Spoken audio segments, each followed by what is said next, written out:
안녕하세요. 1학년 통합사회 C 16번째 디딤 영상 시간을 시작하겠습니다. 저번 시간에 이어서 합리적 의사결정 단계에 대해서 이어서 공부하도록 할게요. 자, 첫 번째 문제 인식 단계라고 했죠. 자신이 선택해야 할 일이 무엇인지 필요한지를 생각하는 단계다. 선택의 기준, 이런 단계들이 있는데, 예를 들면 우리가 노트북을 구입한다고 했을 때, 자, 문제 인식 단계는 뭘까요? 내가 게임도 하고 싶고 그런데 이 노트북의 성능이 너무 떨어집니다. 그리고 약간 고장도 났어요. 그러면은 어떻게 될까요? 이제 사야겠다는 생각이 갖겠죠. 그게 문제 인식하는 단계고, 그다음에 선택의 기준을 결정한다라고 했는데, 그래서 노트북을 어떻게 살지, 뭐 가격을 기준으로 할지, 아니면 AS를 기준으로 할지, 아니면 디자인을 기준으로 할지, 아니면 성능을 기준으로 할지, 이런 것들을 결정해야 되겠죠.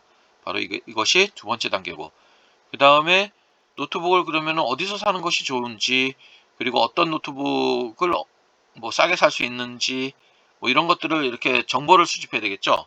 그래서 홈쇼핑은 어떤지, 뭐 동네 컴퓨터 가게는 어떤지, 그 다음에 전자상가는 어떤지, 이런 것들을 쭉쭉쭉 정보를 수집해야 되겠죠. 바로 이게 세 번째 단계가 되겠습니다. 그래서 홈쇼핑이라든지 동네 컴퓨터 가게라든지 전자상가라든지 이런 데서 뭐 가격이라든지 AS라든지 디자인이라든지 성능이라든지 여러 가지 뭐 이렇게 좀 서비스로 부과해 주는 거라든지 이런 것들을 어떤지를 이렇게 평가를 해야 되겠죠. 대안을 평가해야 되겠죠. 그리고 나서 어떻게 됩니까? 최종 나는 AS가 가장 중요하다고 생각하니까 동네 컴퓨터 가게에서 사야 되겠다라고 결정할 수 있겠죠. 자, 이렇게 최종 선택 및 결정을 한 단계, 이렇게 5단계로 나눌 수 있다는 것을 기억해 주시기 바랍니다. 그 다음에 자, 선택의 효율성만을 추구하다 보면 공공의 이익이나 규범을 놓칠 수도 있고, 효율성만을 추구한 개인의 합리적 선택이 사회 전체적으로 볼 때 효율적이지 않은 경우도 있는 거죠. 그래서 아까 선생님이 뭐라고 했습니까? 자, 경제는 두 날개로 난다고 그랬죠. 효율성과 공공성, 또는 형평성이라고 했죠. 공공성을, 형평성을 고려한 올바른 선택이 이루어지도록 해야 된다라는 얘기를 했습니다. 자, 그 다음에 이 질문 만들기는 수업 시간에 함께 살펴보도록 할게요. 그 다음에 우리 아까 배운 명시적 비용과 암묵적 비용. 자, 이걸 뭐라고 한다고 그랬죠? 바로 기회비용이라고 한다고 그랬죠? 기회비용. 자, 어떤 경제적 선택을 할 때 지출하는 비용을 그냥 아무 얘기 없으면 요거를 기회비용의 개념으로 우리는 받아들여야 됩니다. 그래서 명시적 비용, 어떤 경제적 선택을 직접 화폐로 지출하는 비용을 명시적 비용이라고 하고, 화폐로 지출하지는 않았지만은 이렇게 속으로 이렇게 들어있는 비용, 포기한 비용을 얘기하는 거죠. 이걸 암묵적 비용을 하는데, 이 두 개를 합쳐서 우리가 기회비용이라고 얘기합니다. 예를 들어서 5일간 해외여행을 갔는데 비용이 200만 원 들었다고 합시다. 그러면 200만 원이라는 것은 눈에 딱 띄는 비용이죠. 그러니까 이것을 명시적 비용이라고 하고, 그 다음에 식당 영업 5일을 포기했는데 5일간에 벌 수 있었던 수입이 100만 원이라고 하면은 이거는 속으로 숨어 있는 비용이 되는 거죠. 이 100만 원을 암묵적 비용이라고 합니다. 그래서 명시적 비용인 200만 원과 암묵적 비용인 100만 원을 합쳐서 이거를 뭐라고 한다고요? 그렇죠. 기회비용. 기회비용은 여기서 300만 원이 되겠죠. 그래서 자, 이렇게 생각해야 된다는 걸 기억해 주시기 바랍니다. 자, 그래서 합리적 선택을 할 때 명시적 비용과 암묵적 비용을 모두 고려해야 하는 까닭은 뭘까요? 바로 기회비용에는 직접 화폐로 지출하는 명시적 비용뿐만 아니라 잠재적 비용인 암묵적 비용도 포기하기 때문이고, 여기서 이 사람이 해외 비용을 가는 것은 얼마의 이익을 얻어야지 갈까요? 여기서 그쵸, 바로 300만 원, 기회비용이 총 300만 원이기 때문에 300만 원 이상의 편익, 300만 원 이상의 편익을 얻어야지만 이 사람은 합리적 선택을 했다라고 얘기할 수 있는 거죠. 300만 원을 넘어야지만 합리적 선택을 했다라고 얘기할 수 있습니다. 왜냐하면 편익에서 비용을 뺀 것이 0보다 커야 되는 거죠. 여기서 비용은 바로 기회비용을 의미하는 거기 때문에 자, 해외여행 가서 300만 원 이상의 어떤 값어치를 했을 때 그때 이 사람은 합리적 선택을 했다, 이렇게 얘기할 수 있습니다. 자, 다음 자료 2번. 고등학교 졸업 후 바로 취업하지 않고 대학에 진학하는 경우. 그 다음에 시험 공부를 하지 않고 여자친구와 영화를 보러 가는 경우. 자, 이랬을 때 명시적 비용과 암묵적 비용을 한번 잠시 멈춰놓고 화면을 잠시 멈춰놓고 이거를 구해보세요. 자, 그 다음에 모든 뭔가 함께 결혼과 양육을 주제로 명시적 비용과 암묵적 비용을 구해보자 했는데 이것도 역시 수업 시간에 자, 요 2번은 여러분이 해오고 그래서 이거를 발표하도록 할게요. 그 다음에 모든 활동 2번은 이건 수업 시간에 직접 활동으로 해보도록 하겠습니다. 활동을 하도록 할게요. 자, 그 다음에 타인을 의식하는 비합리적 소비했는데 활동 2번에 관한 내용입니다. 탐구 활동 2번에 관한 내용인데 자, 세 가지 비합리적인 소비가 교과서에 실려 있습니다. 편승 효과, 밴드웨건 효과라고 하죠. 친구가 사면 따라 사는 거죠. 핸드폰 생각하면 되죠. 친구가 자, 휴대폰, 스마트폰을 굉장히 좋은 걸 샀습니다. 폴드폰을 샀다고 합시다. 그러면은 나도 괜히 사고 싶고 얼마 쓰지도 않았는데 사고 싶고 이런 생각을 갖겠죠. 자, 따라하는 겁니다. 친구 따라 강남 간다는 생각하면 되겠죠. 자, 이런 경우 유명 연예인이 사용하는 것을 보고 구매하는 행위 이런 것들이 편승 효과 또는 외관 효과라고 얘기합니다. 그 다음에 두 번째로 속물 효과 또는 스노브 효과라고도 합니다. 스노브라는 게 속물이라는 의미입니다. 그래서 남이 하는 것은 안 하죠.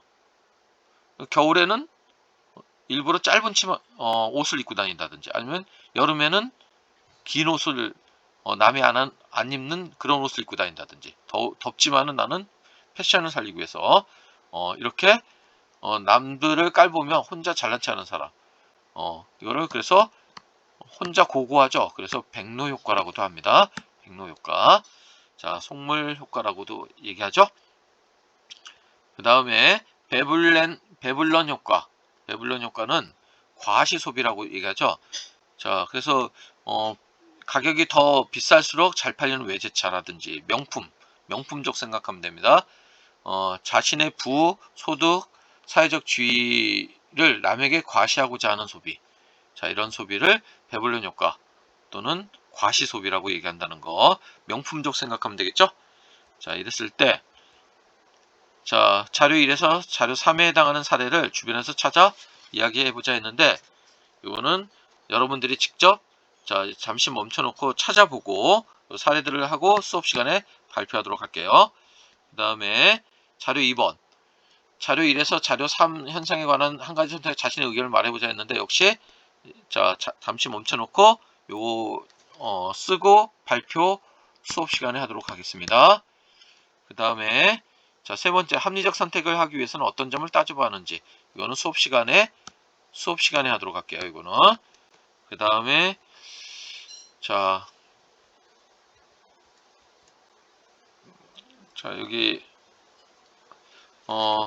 자, 승민이의 선택과 기회비용 이렇게 나와 있는데 승민이의 선택과 기회비용 이렇게 나와 있는데 자, 요 선을 자, 승민이는 3만원을 받았다고 했죠? 3만원으로 간식을 전부 산다면은 6번의 간식을 살 수 있겠죠.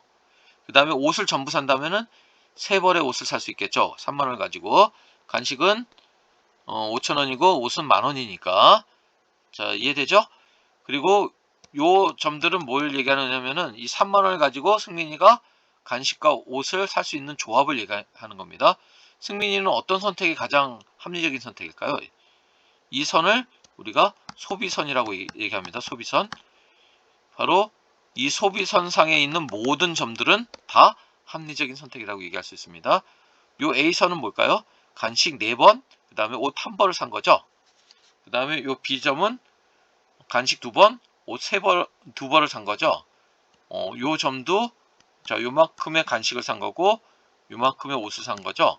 자, 이 모든 선들, 이 소비선상의 모든 선들은 다 합리적인 선택이다. 이렇게 얘기할 수 있습니다. 이거 그리고 요 선 안쪽에 있는 요거는 뭘 의미할까요? 이거는 합리적이지 못한 소비를 하고 있는 거죠. 더 살 수 있는데 못 하고 있는 거죠. 그 다음에 요쪽에 있는 선들은 요쪽에 있는 것들은 뭘 의미할까요? 이거는 불가능한 소비를 얘기하는 거죠. 지금 3만원 갖고는 살 수 없는 그런 구간을 얘기하는 겁니다. 그래서 승민이가 A에서 B로 바꿀 때 옷 한 벌의 기회비용. 기회비용의 개념이 뭐였죠? 내가 뭘 선택했을 때 포기해야 되는 거죠. 옷 한 벌을 더 선택했을 때 뭘 포기하고 있습니까? 그쵸, 바로 간식 2번을 포기하고 있는 거죠. 자, 그 다음에 승민이가 B에서 A로 하면은, 자, 간식 2번을 더 얻기 위해서 뭘 포기하고 있죠? 그쵸, 바로 옷 한 벌을 포기하고 있는 거죠. 바로 이것이 이렇게 기회비용의 개념을 우리가 소비선을 통해서도 알 수 있다는 것을 기억해 주시기 바랍니다. 그 다음에 만약 승민이가 B 대신 A를 선택했다면 그 이유는 무엇인가? 승민이의 어떤 선호라든지 기호가 바뀌었다, 이렇게 얘기할 수 있겠네요. 그 다음에 좀 빨리 진행할게요. 자, 우편 서비스의 효율성과 공공성 이렇게 나와 있는데, 자, 여기서 적자를 줄이기 위해서라고 밝힌 거는 바로 효율성의 측면이 되겠죠. 그 다음에 장애인과 노약자들의 어떤 편의를 생각한다면 이거는 공공성의 측면이 되겠죠.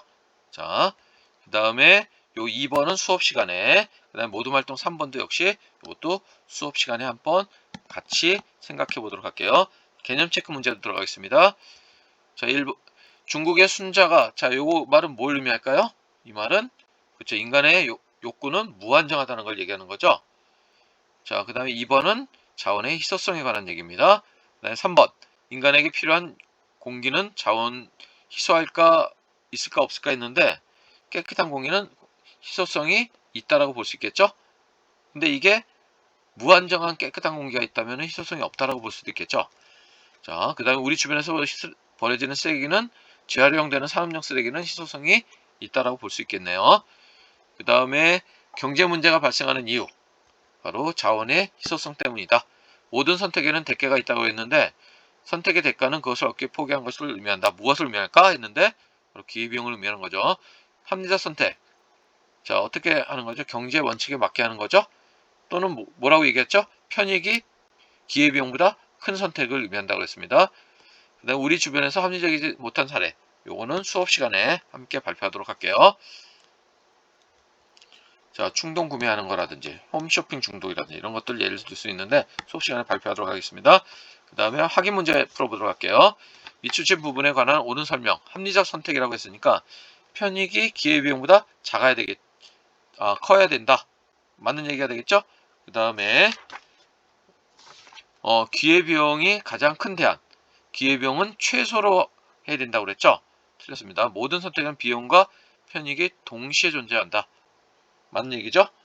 자, 그 다음에 사람들의 욕구에 비해 자원이 절대적으로 부족한 희소성, 절대적이 아니라 상대적이라고 얘기해야 되겠죠. 자, 그래서 답은 기억 디귿이 되겠습니다. 자, 두 번째 문제, 합리적 의사결정 과정 했는데, 나가 문제인식, 나가 선택의 기준을 결정하고, 가가 정보 수집, 대안 탐색, 마가 대안 평가, 최종 선택 및 실행, 이런 단계죠. 그래서 정답은 4번이 되겠습니다. 6번 문제 보도록 할게요. 자, 가배 여행에 따른 기회비용 하면은 이렇게 두 가지로 동시에 생각해야 된다고 했죠? 그래서 정답은 3번이 되겠습니다. 그 다음에, 자, 여기 갑과 을의 보건소 운영과 관련된 주장이 나와 있는데, 갑은 지금 효율성을 강조하고 있죠? 을은 형평성 또는 공공성을 강조하고 있는 거죠? 그래서 정답은 2번이 되겠습니다. 수고했습니다.